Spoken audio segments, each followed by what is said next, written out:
La francophonie politique s'est constituée dès 1970. Son centre de gravité était très nettement au sud, avec 15 anciennes colonies de la France et de la Belgique. Aujourd'hui, la francophonie compte 55 membres de plein droit, 13 observateurs et de nombreux candidats. La langue française est langue officielle dans 33 pays du monde. Elle est la deuxième langue utilisée dans les organisations internationales.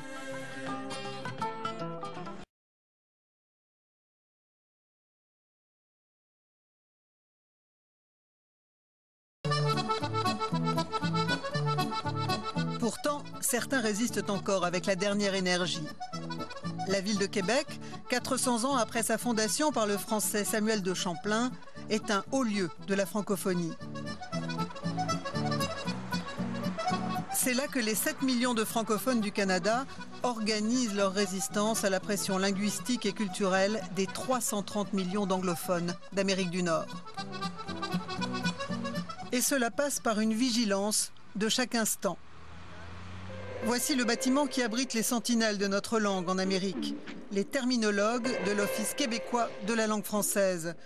Leur tâche, ne rien laisser passer. Chaque mot technique nouveau doit trouver son équivalent en français.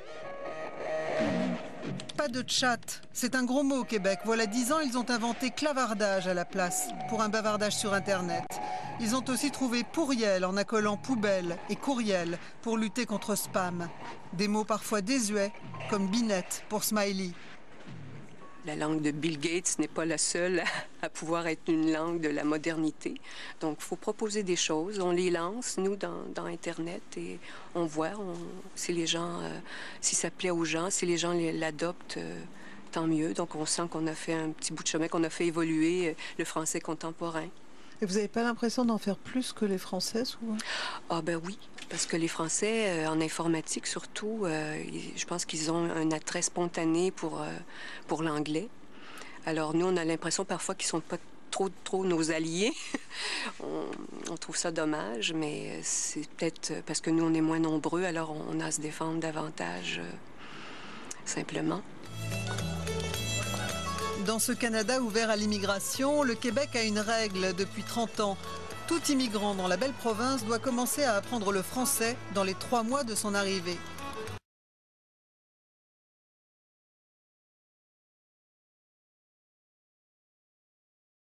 À Dakar, au pays de Senghor et d'Abdou Diouf, le français est encore au fronton des bâtiments, comme il l'était avant l'indépendance. Et il fait partie de la vie comme langue officielle. Une langue nationale, le Wolof, est de plus en plus utilisée. Le français est en recul dans la rue, comme dans les rêves d'avenir de la jeunesse.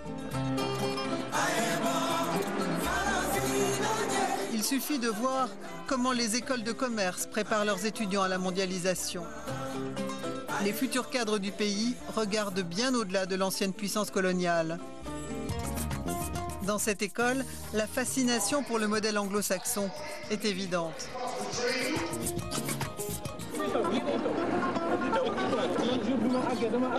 Selon Massamba Gueye, un des profs rencontrés à Québec, le français est bel et bien en recul en Afrique de l'Ouest. C'est vrai que de moins en moins les gens dans la rue parlent français parce que ce n'est plus une langue de promotion sociale. Prof et conteur de son état, il anime à la Radio Nationale une émission sur la tradition orale qu'il a choisi d'énoncer en 2 langues. La vraie question qu'on doit se poser tous les jours, c'est que signifie vivre.